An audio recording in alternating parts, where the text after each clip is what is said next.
Hey there, welcome back to 7-Minute Books. I'm Sam, and today we're talking about Sonja Lyubomirsky's The Myths of Happiness. Sophie, I have to ask, before we got into this book, did you have any pet beliefs about what would make you happy that turn out to be total fiction? Oh, absolutely. I think I believed for a long time that if I could just get the perfect job, the one with meaning and a good salary, I'd be set. And Lyubomirsky basically says, nope, that's a myth. She spends the whole book dismantling these common assumptions we have about happiness, and it's honestly kind of freeing.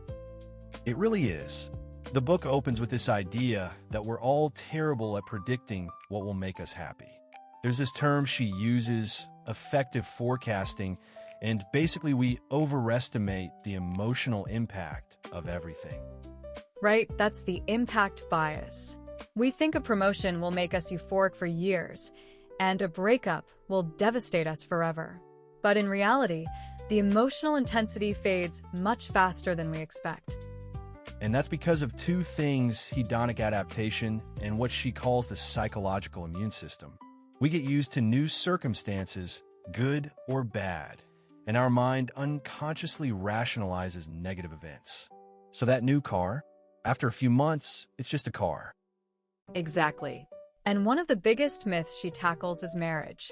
We're told that finding the one is the ultimate happiness solution. But Lyubomirsky says the honeymoon effect is real, but temporary.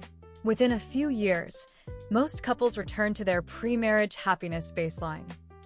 That sounds depressing, but she's not anti-marriage. She's anti-myth.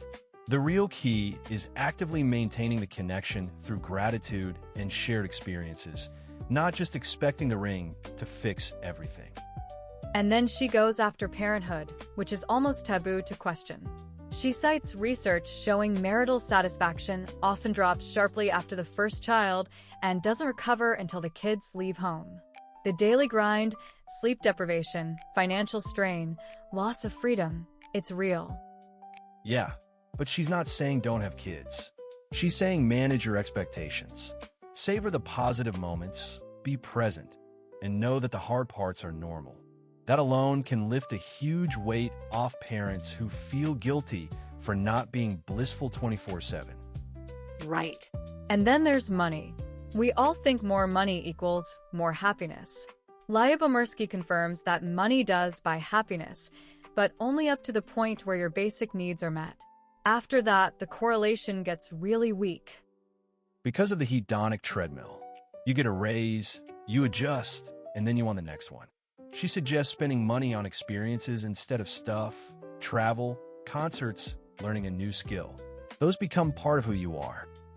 And spending on others. Giving gifts or donating to charity boosts happiness more than spending on yourself. That's a huge finding. Another myth that really got me was about aging. Our culture is obsessed with staying young. But Lyubomirsky presents research showing that older adults are often happier than younger ones. They have greater emotional stability, less stress, and a deeper sense of contentment. That's the positivity effect. Older people naturally pay more attention to positive information and remember negative events less vividly. Plus, they've developed better coping skills. So the myth of miserable aging is just wrong. And then there's the big one, the arrival fallacy. The belief that once you arrive at some perfect destination, the right city, the right body, the right amount of leisure time, you'll be happy forever. But that's a recipe for perpetual dissatisfaction. Because we adapt and we just set new goals. The only way off that treadmill is to shift focus from outcomes to the process. Find happiness in the ordinary, imperfect moments. Cultivate gratitude, savor positive experiences, and engage in activities that give you flow and purpose. She gives concrete strategies to combat hedonic adaptation. One is variety, introducing novelty and surprise into your life. Another is appreciation, actively reminding yourself of what you have by imagining its absence. That's where the 3 good things exercise comes in. And she emphasizes social connection above almost everything else. Humans are social creatures. The quality of our relationships is one of the strongest predictors of happiness.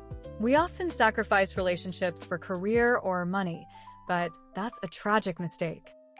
She also tackles the myth that we should always be happy, that negative emotions are problems to be eliminated. But Lyubomirsky says they're essential. Sadness signals a need for reflection. Anger can motivate change. Anxiety warns of danger. The goal isn't constant happiness. It's a full range of emotions. Acceptance is key. Acknowledge negative feelings without judgment. Let them pass. That's emotional intelligence, not failure. Finally, she emphasizes intentional activity. A big chunk of our happiness is within our control. Through practicing optimism, savoring, committing to meaningful goals, and nurturing relationships. But it takes regular practice and variety to avoid adaptation. The one thing I'm taking away is that happiness isn't a destination you arrive at. It's something you build moment by moment through your choices and attention. And honestly, if you want to go deeper, the whole library is over on 7minutebooks.com/app with over 6,000 fiction and nonfiction titles you can read or listen to in any language. It starts at $2.99 a month, $9.99 a year, or $19.99 once for lifetime access. That's it. Stop chasing the mirage and start seeing the happiness that's already there.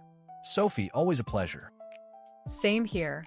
The real secret is not to find happiness, but to create it. We'll see you in the next one.